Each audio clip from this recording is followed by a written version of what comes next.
Was unterscheidet unsere heutige Lebensweise von der von vor 3 Generationen unserer Urgroßeltern? Unsere Urgroßeltern hatten sicherlich weniger Lebensstandard, weniger Lebenserwartung als wir heutzutage, aber sie hatten bereits die Perspektive des stetig wachsenden Fortschrittes. Gehen wir noch weitere 3 Generationen zurück. Vor 6 Generationen, zur Mitte des 19. Jahrhunderts, dort kannten die Menschen noch Hungersnöte, bei denen es ums nackte Überleben ging. Damals lebten die Menschen auch noch ganz überwiegend auf dem Lande, während wir heute nicht mehr als Bauern leben, sondern als Angestellte in einer Firma und leben meistens in einer Stadt. In einer Stadt, die größer geworden ist, stärker gewachsen, als es vor 150 Jahren, 180 Jahren auch nur vorstellbar gewesen wäre. Bleiben Sie dran!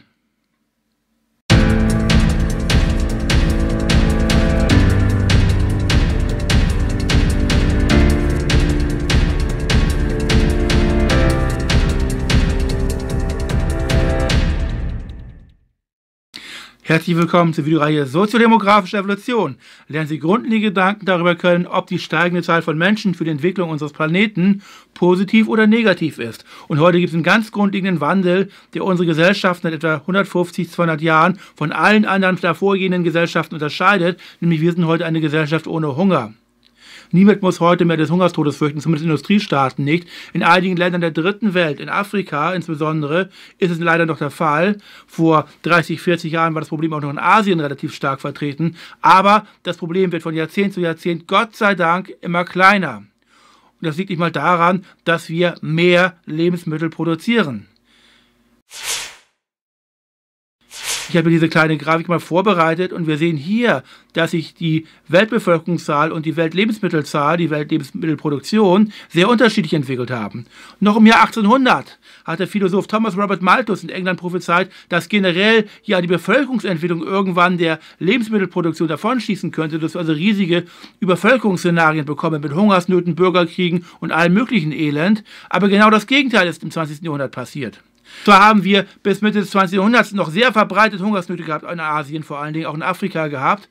Allein im Jahr 1960 herum haben wir im sogenannten großen Sprung nach vorne in China fast 30 Millionen Hungerstote. Ein riesiges Desaster hat dort stattgefunden. Aber seit dieser Zeit, also seit etwa 60 Jahren, nimmt der Hunger auf diesem Planeten sehr massiv ab. Wenn wir uns diese beiden Kurven mal anschauen, die Kurve von Lebensmittelproduktion und Weltbevölkerungszahl, dann ist es genau umgekehrt, wie es Thomas Robert Malthus vor 200 Jahren prophezeit hatte. Nämlich, nicht die Bevölkerungszahl schießt nach oben, sondern die Lebensmittelproduktion schießt nach oben. Die Bevölkerungszahl hat sich in diesem Diagramm etwa verdoppelt. Die Lebensmittelproduktion hat sich in diesem Zeitraum etwa vervierfacht seit etwa 60 Jahren. Und das ist eben mal klar, dass wir deswegen also pro Kopf doppelt so viel an Lebensmitteln haben für den Einzelnen, als es noch vor 60 Jahren der Fall gewesen war, und der Hunger verschwindet mehr und mehr. Das gilt zwar nicht für alle Kulturteile gleichermaßen, für alle Länder gleichermaßen, aber global gilt das zumindest. Und das zeigt eben diesen ungeheuren Fortschritt, den vor 60 Jahren auf diesem Planeten, Gott sei Dank, haben hier einschlagen können. Die Zahl der absoluten Hungerstoten nimmt also jetzt von Jahrzehnt zu Jahrzehnt ab, aber noch sehr viel stärker fällt diese Zahl, wenn wir die Relation anstellen zur immer weiter wachsenden Bevölkerungszahl. Um 1800 lebten ja noch nicht mal 1 Milliarde Menschen auf diesem Planeten, aber jetzt haben wir hier im Jahre 2020 7,7 Milliarden Menschen. Das heißt, diese Zahl der Hungerstoten fällt auf eine immer größer wachsende Zahl an Menschen auf, sodass die Quote also hier stark rückläufig ist. Schauen wir also an, hier bis in die 1960er Jahre dann haben wir natürlich Hungerstoten nach wie vor als große Gefahr auf diesem Planeten. Aber spätestens seit dieser Zeit, seit den 1960er Jahren, haben wir auf dem globalen Maßstab immer weniger Hungerstote auf 100.000 Einwohner. In Europa schon seit Mitte des 19. Jahrhunderts immer weniger Hungerstote auf 100.000 Einwohner. Welch positive Entwicklung! Diese Green Revolution hat also den Hunger weltweit vertrieben.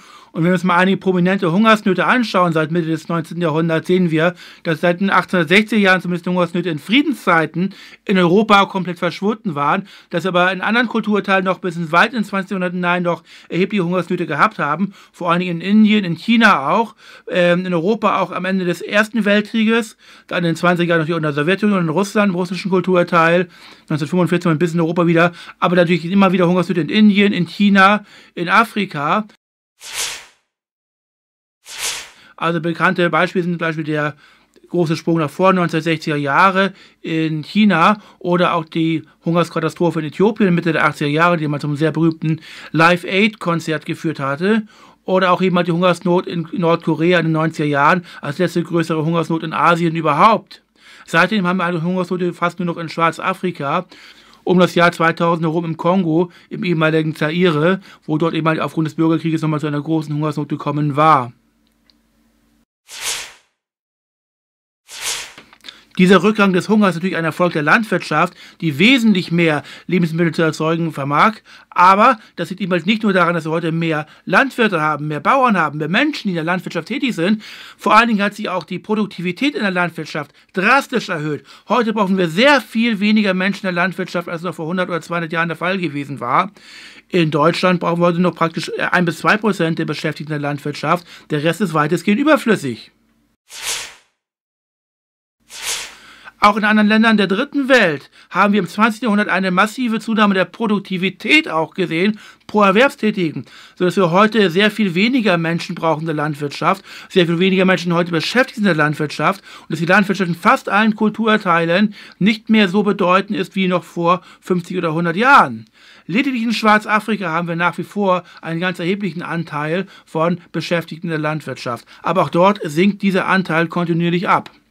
Umgekehrt zu dieser Entwicklung der Landwirtschaft gibt es eine Entwicklung, die es ermöglicht, dass immer mehr Menschen in die Städte ziehen. Und das soll unser heute eigentliches Thema sein, nämlich dieser Anstieg dieser Megacities der Weltstädte. Das heißt, der Anzahl der Menschen, die in Städten lebt, hat sich in den letzten Jahrzehnten drastisch gewandelt. Und heute lebt ein sehr viel größerer Teil der Menschen in Städten, weit über 50%. Weit mehr als die Hälfte der Menschen leben heute in großen Städten. Das hat es noch nie gegeben. Wir kennen aus der Geschichte der Urbanisierung ja schon die ersten 3 Stufen der Verstädterung, dass es im Neolithikum in der Jungsteinzeit schon einzelne Städten gab, wo es zwar noch keine Arbeitsteilung gab, und das seit etwa 5000 Jahren, etwa 3000 vor Christus, beginnt in Mesopotamien, in Ägypten, China, Indien und so weiter, es dann wirkliche Städte gab, bronzezeitliche Städte der bronzezeitlichen Hochkulturen, die dann vielleicht 100.000 Einwohner maximal umfasst haben, etwas weit darüber, und dass wir seit dem Eisenzeitalter, dem ersten Jahrtausend vor Christus, die Schwelle von etwa 1 Million Menschen haben, die kaum zu überschreiten war. Rom, Xi'an haben sie zeitweise etwas überschritten, auch später Peking etwas überschritten, aber nicht wesentlich überschritten. Das war gewissermaßen die Obergrenze, die kaum übertroffen werden konnte, weil das Abwasserproblem kaum zu lösen war und das Zuwasserproblem vor allen Dingen auch nicht gelöst werden konnte, auch nicht durch Aquädukte, beziehungsweise dadurch haben wir eben diese Grenze von 1 Million Menschen, aber mehr war nicht drin. Und im Industriezeitalter haben wir dann die Möglichkeit, diese Schwelle massiv zu erhöhen, denn wir haben im Industriezeitalter Punktsysteme, die also Frischwasser massiv heranpumpen können, erst durch Dampfkraft, dann später durch Elektrizität, und so können wir heute Städte praktisch ins Beliebige hineinsteigern, was vor 200 Jahren noch undenkbar war. Damals galt noch diese Grenze von 1 Million plus ein bisschen noch, aber diese Grenze fällt.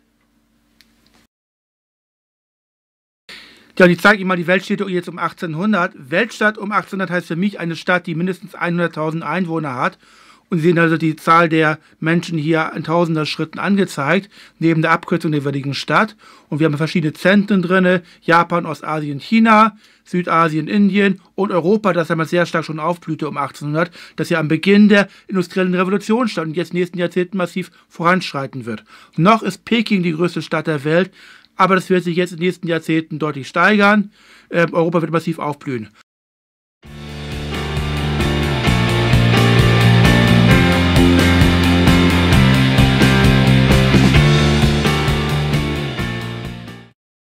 Um 1840 Wachstum vor allem sich im industrialisierenden Europa, riesige Städte entstehen. London ist die größte Stadt der Welt mit 2 Millionen Menschen. Größer als jede Stadt zuvor in der Weltgeschichte. Größer als es Rom oder Xi'an oder Peking jemals waren. Daneben haben wir nach wie vor Zentren in Ostasien und Südasien drin, aber Europa dominiert. Auch Nordamerika taucht jetzt ein bisschen auf. New York immerhin 1,5 Million Einwohner schon. Auch das ist im Kommen. Es gibt natürlich lokale Unterschiede. An der Westküste der USA haben wir jetzt San Francisco drin, noch kein Los Angeles, kommt erst später auf. Und so gibt es natürlich auch regionale Unterschiede. Delhi taucht auch noch gar nicht auf. Dafür dominieren in Indien Bombay und Kalkutta beispielsweise. Und so gibt es natürlich immer Abweichungen. Auch ist St. Petersburg noch größer als Moskau. Und weil das Ganze so unübersichtlich wird, mit den vielen Städten, die entstanden sind, erhöht man den Level von 100.000 Einwohnern auf 200.000 Einwohner. Also alle Städte, die jetzt weniger als 200.000 haben, werden weggekürzt, steigen vielleicht nachher wieder an, okay. Aber erstmal auf 200.000 Einwohner hoch und die Größe der Cola wird wieder auch etwas zurückgefahren, damit das Ganze wieder in Relation zueinander steht. Ab jetzt geht's wieder los.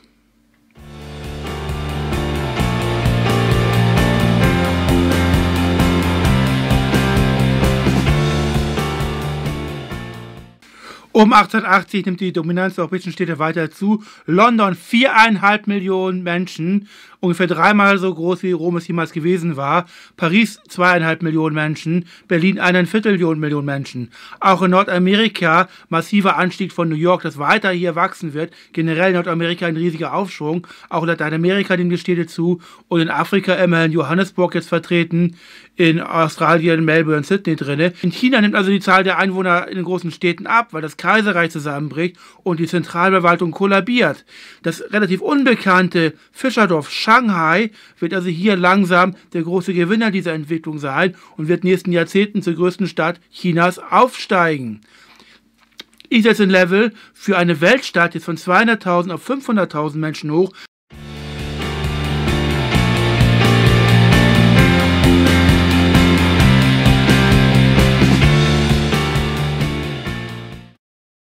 Um 1920, trotz des Ersten Weltkriegs, weiterer Anstieg der Städte in Europa, wie immer trotzdem bedeutende Wandlung drin. Zwar ist London weiter gewachsen, noch die größte Stadt der Welt, aber in wenigen Jahren wird New York die größte Stadt der Welt werden und auch Tokio ist langsam schon auf dem Sprung hier, dann später New York abzulösen. Regional noch ein paar Besonderheiten. Neapel ist immer noch die größte Stadt in Italien, aber in Russland, der Sowjetunion, hat sich beispielsweise jetzt eben halt hier Moskau vor St. Petersburg geschoben. An der Westküste der USA hat sie Los Angeles vor San Francisco geschoben.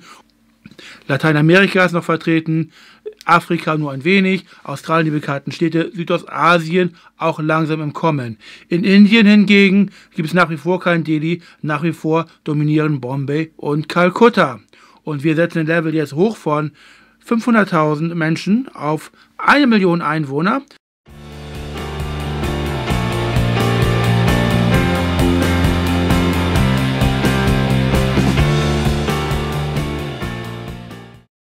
Um 1960 haben wir ein endgültiges Ende der europäischen Dominanz. Stattdessen haben wir eine Kette von Kulturteilen mit Millionenstädten, die einigermaßen gleichmäßig verteilt sind.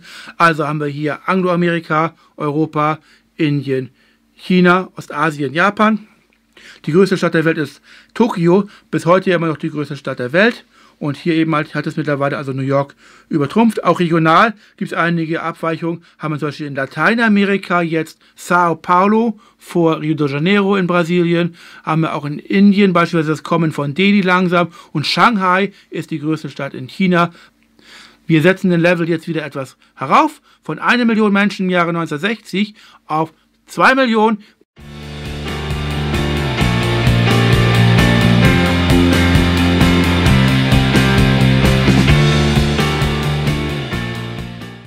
Um das Jahr 2000 herum merken wir, Europa hat seine Dominanz nicht nur verloren. Es kommt jetzt, was die Zahl der großen Weltstädte anbelangt, immer weiter ins Hintertreffen. Also Nordamerika, Angloamerika sehr stark, mit vielen Städten mit mehr als 2 Millionen Menschen. Auch in Mexiko sehr viele Städte mit über 2 Millionen Menschen. Brasilien ebenfalls. Rio de Janeiro, Sao Paulo als größte Stadt, Belo Horizonte und so weiter. Andere Städte mehr mit mehr als 2 Millionen Einwohnern. Auch Argentinien vertreten. Auch in Afrika, südlich der Sahara, haben wir jetzt eine ganze Reihe von Städten, diese 2 Millionen. Auch in Indien eine massive Zunahme von Weltstädten, dass sie hier die 2 Millionen Grenze übersprungen haben. Auch in China über ein Dutzend von Städten, die mehr als 2 Millionen Menschen haben. Wir setzen den Level jetzt nochmal wieder ganz hoch von 2 Millionen im Jahre 2000 auf 5 Millionen im Jahre 2000.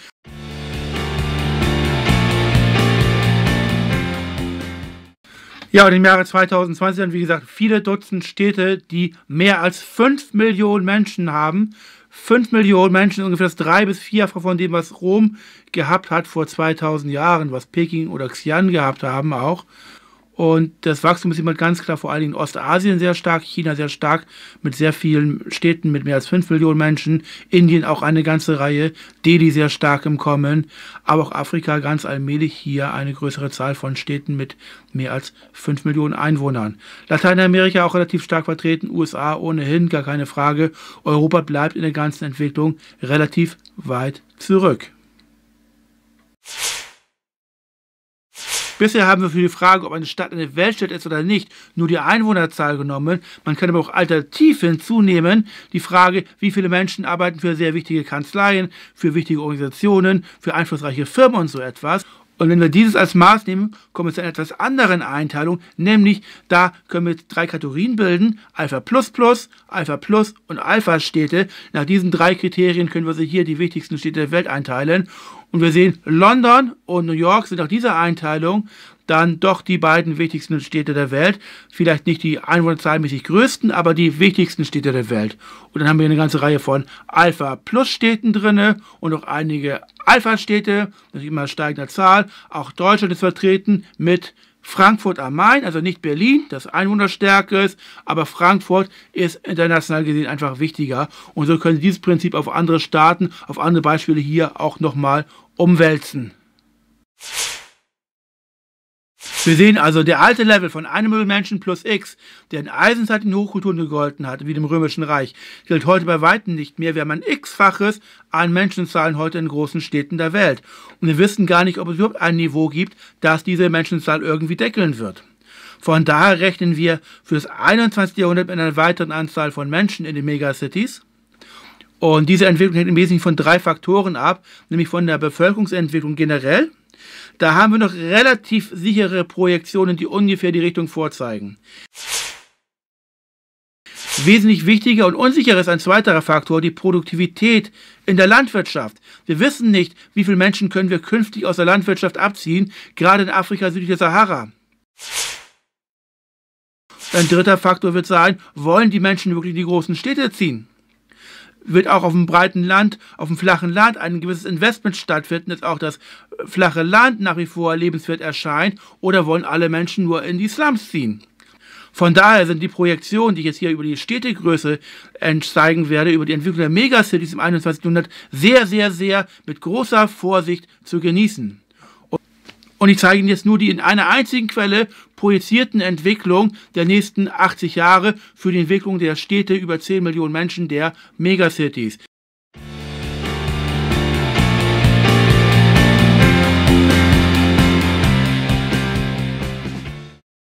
Wir sehen also, Europa ist hier praktisch gar nicht mehr vertreten.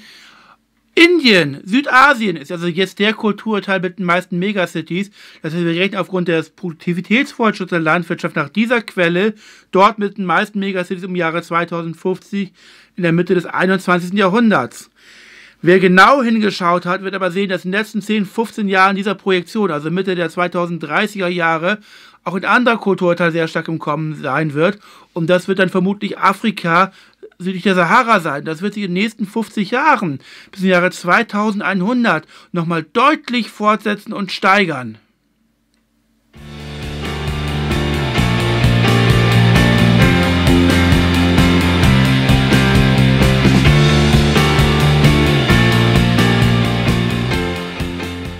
Also hier im Jahre 2100 dominieren neben den Städten in Südasien, in Indien, vor allen Dingen Städte in Afrika, südliche Sahara, in Schwarzafrika, Lagos und Kinshasa, die größten Städte der Welt mit 80 Millionen Einwohnern etwa. Aber kennen Sie die heutigen Städte von Ouagadougou, kennen Sie Niamey und N'Djamena? Das heißt, wir haben also hier einen riesigen Wandel in der Städtestruktur von 1800 bis 2100 insgesamt drin. Städte sind sehr viel mehr geworden, sehr viel größer. Die Großteil der Menschheit wird in großen Städten leben. Vielleicht auch eine positive Entwicklung für mehr Arbeitsteilung, für mehr Wissenstransfer, kann aber auch seine entsprechenden Nachteile haben. Bis dahin leben Sie lang und bauen Sie etwas auf.